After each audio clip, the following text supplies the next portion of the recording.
He's your brother. It's your duty.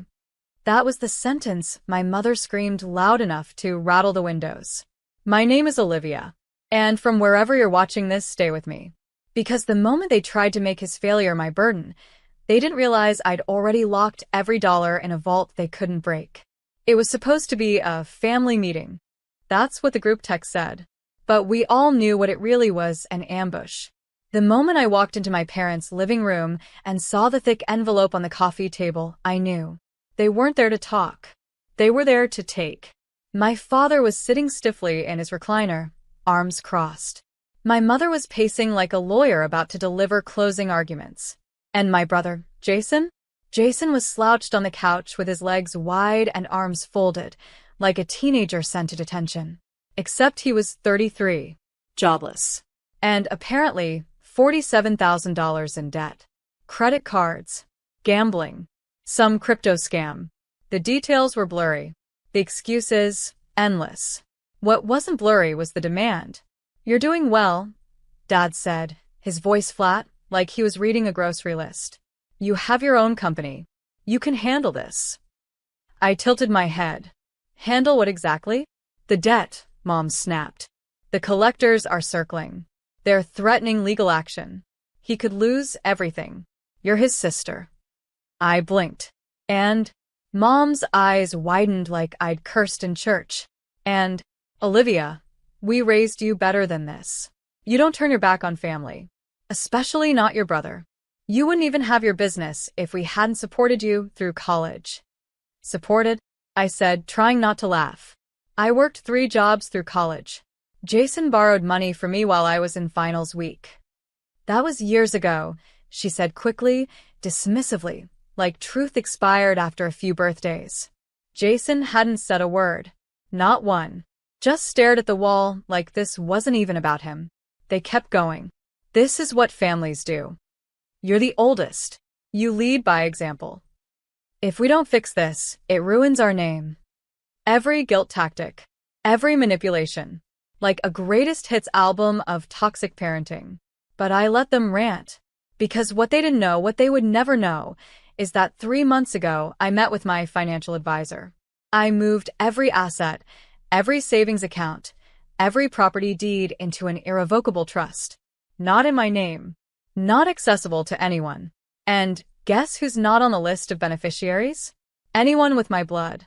I watched them yell, watched their faces twist in self-righteous fury. My mother even pointed at me like I was the one who had failed them. She has no heart, she said to my father. Her brother could go to jail, and she's sitting there like she's watching a movie. No, Mom. I wasn't watching a movie. I was watching the final scene of a performance I'd been cast in my whole life. And, tonight, I decided to walk off set. They thought I'd cave, that I'd pull out my checkbook like always. But all I did was lean back and smile, because the vault was sealed. And this time the key belonged to me. Jason has always failed upward. If you asked my parents, they'd say he was just finding his path. But from where I stood, it looked more like everyone else paving the road beneath his feet while he coasted barefoot through life. When we were kids, I learned early. If Jason cried, someone got blamed, and that someone was usually me. He broke Dad's antique watch when we were 8. I got grounded because I should have been watching him. He stole $40 from Mom's wallet in middle school. I got the lecture about trust and disappointment, while Jason played video games in the next room. By the time we were teenagers, the roles were locked in. I worked at the library after school. Jason threw parties in our basement while my parents were out of town. When I came home one night to find the living room trashed and 3 strangers asleep on our floor, I thought, surely this time, they'll do something. They did. They made me clean it up so the neighbors wouldn't talk. I remember standing in that room, holding an empty bottle and wondering if anyone in this family saw me as anything other than a built-in cleanup crew. It didn't stop there. He failed out of his first year of college. Mom cried for days. Dad yelled at me for not encouraging him enough. I got into business school on scholarship. Jason started selling sneakers online and called himself an entrepreneur. When it failed, I paid his phone bill so he wouldn't lose his apartment. I remember the exact amount, $378.42. I remember it because I had to choose between that and my groceries that week. When I told my mom, her reply was, "You're stronger. He's still figuring things out." That's when it hit me. They didn't just excuse his failure, they expected me to fund it. When I finally started my business, a real one, built from scratch with blood and bone and no handouts, guess who my parents introduced at a family wedding as the visionary of the family? Jason. Because he had ideas. Ideas that never made money. Never lasted more than 6 months. Ideas that landed him in $47,000 of debt and now had me sitting in their living room being told I had to do what's right. Right? What was right about spending my life cleaning up his disasters while they cheered him on for surviving the fires he set? What was right about rewarding someone who had never lifted a finger while the one who kept the roof from collapsing got handed a mop? There was no right. There was just a system, one built around Jason being the golden child, no matter how tarnished he became. And I was the scaffolding, the unthanked support beam, the one expected to stand still while the weight of everyone else's failure pressed down harder each year. But something had cracked, and this time, I wouldn't be the one paying to fix it. I used to think love looked like sacrifice, like staying quiet when you're disrespected, like giving what you don't have because someone else claims to need it more, like shrinking yourself to make room for people who were never going to move over anyway. But that was before I opened a spreadsheet at 2 a.m. and realized something terrifying. In 10 years, I had given over $38,000 to my family, and not $1 had ever been paid back. Rent, utilities, emergencies, credit card bailouts, car repairs, fines, groceries. The list went on like a trail of breadcrumbs, except there was no home at the end of it. Just a bottomless pit called, "But you're doing well, right?" That night, I stare at that spreadsheet with my heart pounding. It wasn't just the number. It was the silence around it. No thank yous. No repayment plans. No birthday cards. No effort. They didn't love me. They loved what I could give. The realization made me physically sick. It wasn't just Jason. It was my parents, too. The way they'd look the other way when he failed and clap when I paid. The way my mother once told me, "You should be grateful you're in a position to help." As if my hard-earned security was a community asset. As if my boundaries were a betrayal. But I was done treating my success like a family donation box. So I called a financial advisor. A good one. His name was Marcus. Older, calm, didn't flinch when I told him what I wanted. "I want to build a structure," I said, "that no one but me can access." He nodded. "Irrevocable trust?" Exactly. Over the next few weeks, we moved everything. My savings, my business revenue accounts, my properties, my emergency fund, all transferred into a protected legal trust structured under my business name, with airtight clauses and beneficiary locks. No cosigners, no relatives, no loopholes. And then I went further. I changed the passwords to my personal accounts. I removed my parents as my emergency contacts. I updated my power of attorney. I rewrote my will. It wasn't bitterness. It was liberation. I wasn't punishing anyone. I was protecting myself. I kept it quiet, clean, professional. I didn't announce it. I didn't explain. Because people like Jason don't need explanations. They just need you to stay available. So I stopped being available. I built something stronger than walls. I built limits. That's what no one tells you. The real legacy isn't money. It's boundaries. It's teaching yourself to say no and meaning it.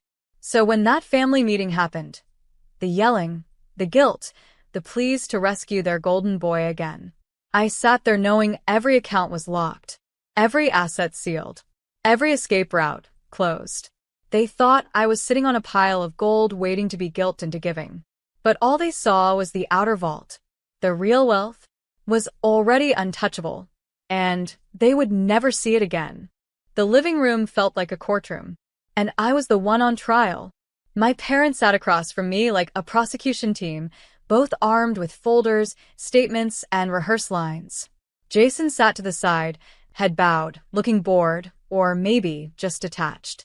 He hadn't said a word since I walked in. My mother took the lead. She always did. If you don't help him, she said, they're going to start garnishing wages. They'll come after his car, his credit, his dignity. I raised an eyebrow. Whose fault is that? My father jumped in, his voice heavier than usual. He made mistakes, yes. But he's your brother. He needs support, not judgment. I didn't answer. My silence made them angrier. And when people lose control, they get louder. You have the money, Mom snapped. We've seen your business. You just posted about a new contract. You paid for that trip to Italy last year, didn't you? I looked her dead in the eye. That trip was for a business deal I landed after working 80-hour weeks. You want a souvenir? Dad slammed the folder on the coffee table. It slid across the polished wood like a final verdict. Enough games, Olivia. This is your family. You're the only one who can help. I opened the folder slowly. It was a bank statement. Jason's. Overdrawn by thousands. Red numbers everywhere. Gambling charges. Transfers to crypto apps. A loan with 36% interest. And the total owed, $47,133.89. They expected me to pay it. To cover the sins, clean the stain, reset the board so Jason could mess it up again in 6 months. I looked at Jason. Still quiet. Still refusing to meet my eyes. I finally spoke. Jason, do you have anything to say? He shrugged. They told me you'd fix it. I almost laughed. Not because it was funny, but because it was so familiar. He was always the child. Even now, a grown man waiting for someone else to fix his mess. I stood. For the first time in that room, I stood while they sat. No, I said. My mom's jaw dropped. No. No, I repeated. I'm not paying. I'm not saving. I'm not enabling. This ends now. You're just going to let him fall? My dad growled. I nodded. Yes. Because he's never learned what it feels like to stand. Mom reached for my arm. You don't mean this. We're your family. I stepped back.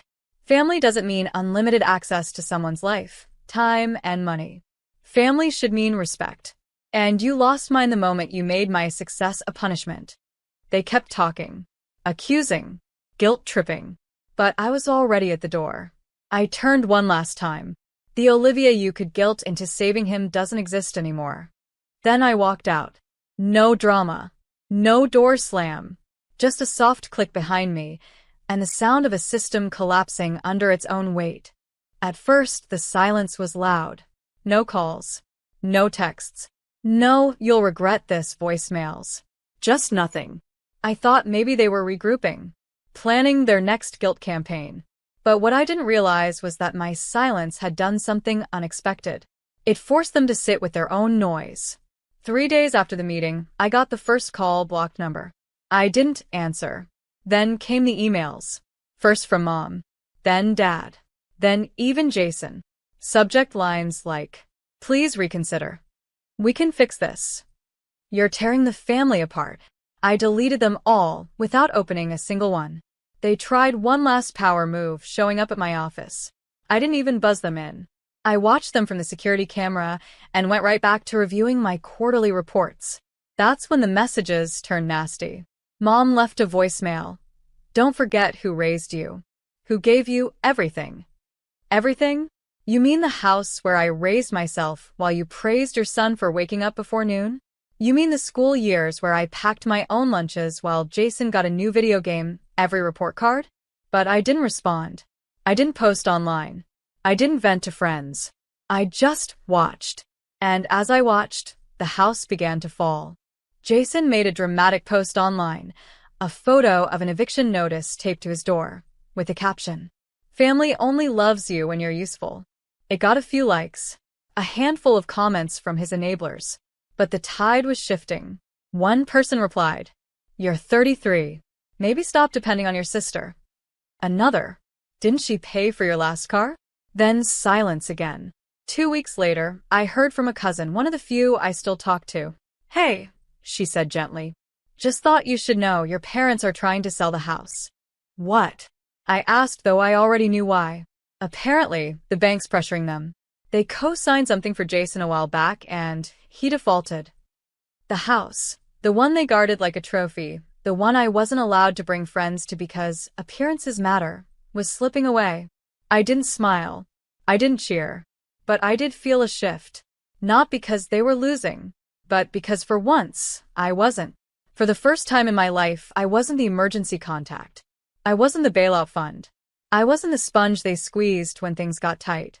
They were living inside a machine they built, and I had removed the engine. And Jason? The golden boy. Now just a man alone in a mess of his own making. No spotlight, no sympathy, no sister to sweep the floor behind him. I thought they'd stop.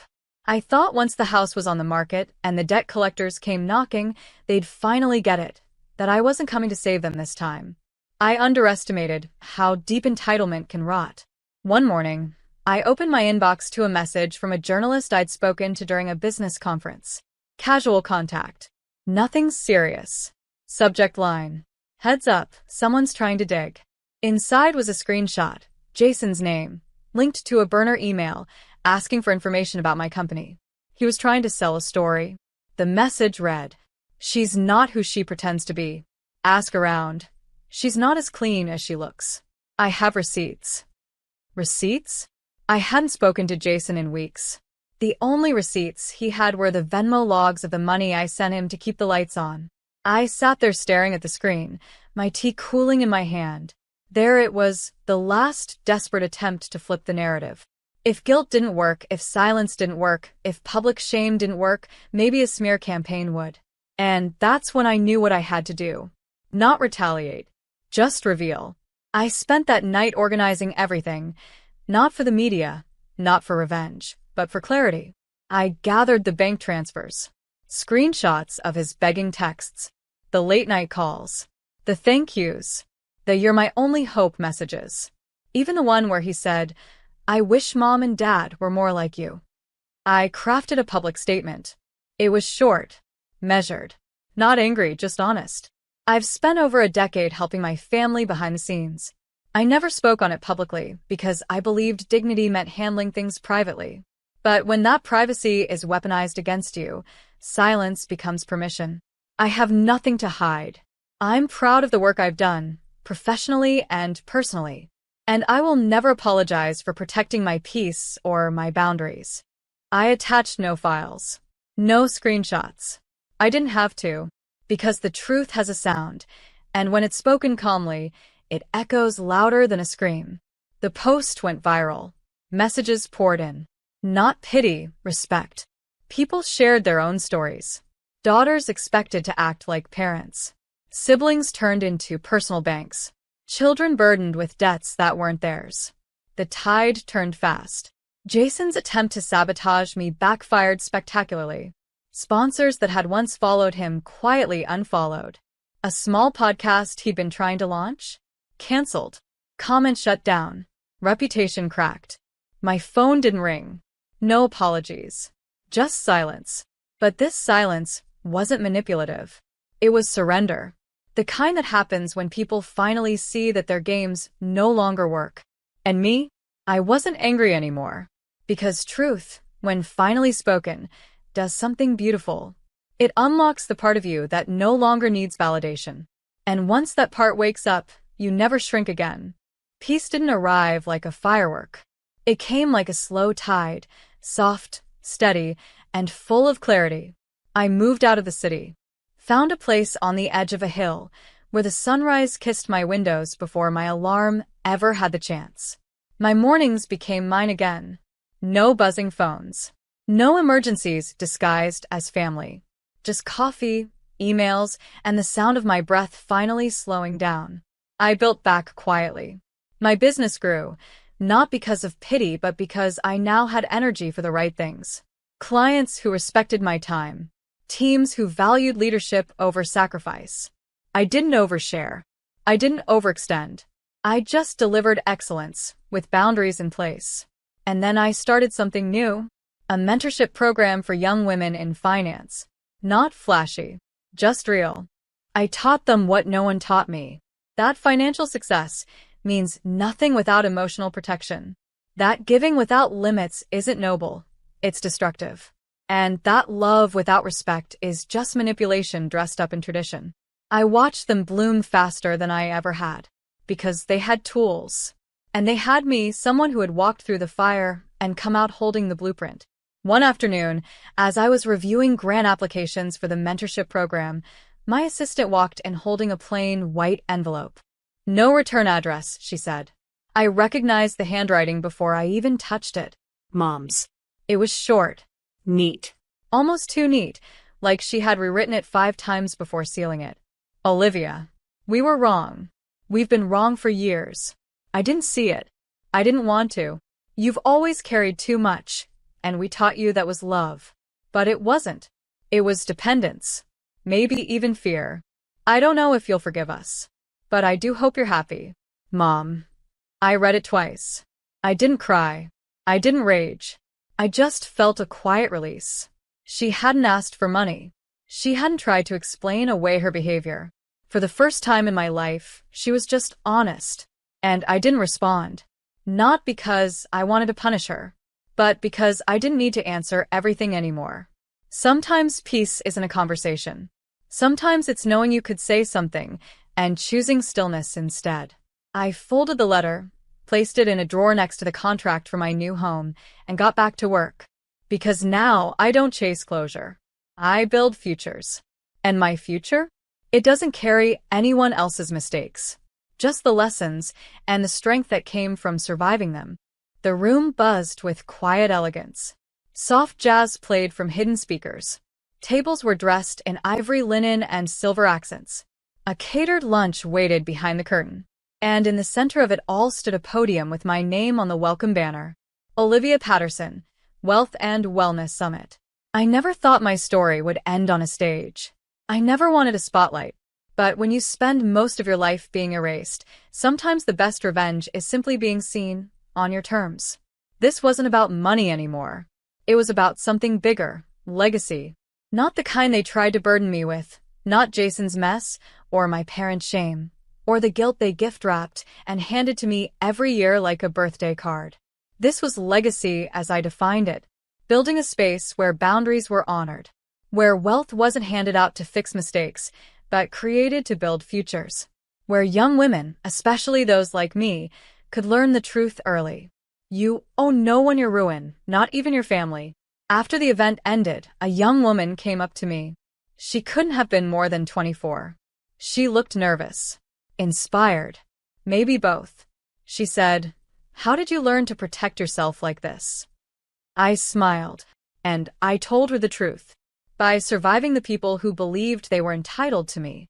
Her eyes widened, but she nodded. She understood. There's a certain silence in people like us, those who've carried the weight of entire households before learning we had permission to put it down. We don't speak loud, but we build loud. My trust still exists. It's grown now. It holds not just my finances, but my future, my business, my mentorship program, my safety net. It's structured so tightly, not even a court order could pry it open. And no, I didn't list my parents or Jason as beneficiaries. Not out of hate, but out of survival. Because trust is more than paperwork. It's knowing who can sit at your table and who only comes hungry. Months passed. One day, I drove past my childhood home. It had a new coat of paint. A new family lived there. 2 little kids were running through the sprinkler in the front yard. I didn't feel bitter. I felt nothing. That house was no longer mine to grieve. And as for Jason, I don't know where he ended up.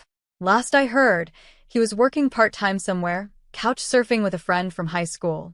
He still hasn't called. And I hope he never does. Because I am no longer his emergency contact. No longer his bailout plan. No longer a name on any list that ends in obligation. He had a sister once. One who gave, and gave, and gave, until she finally learned to lock the vault. They told me it was my duty to clean up his mess. But I made a different choice, to clean up the part of me that thought I owed them anything. They reached for the vault, but I had already changed the locks.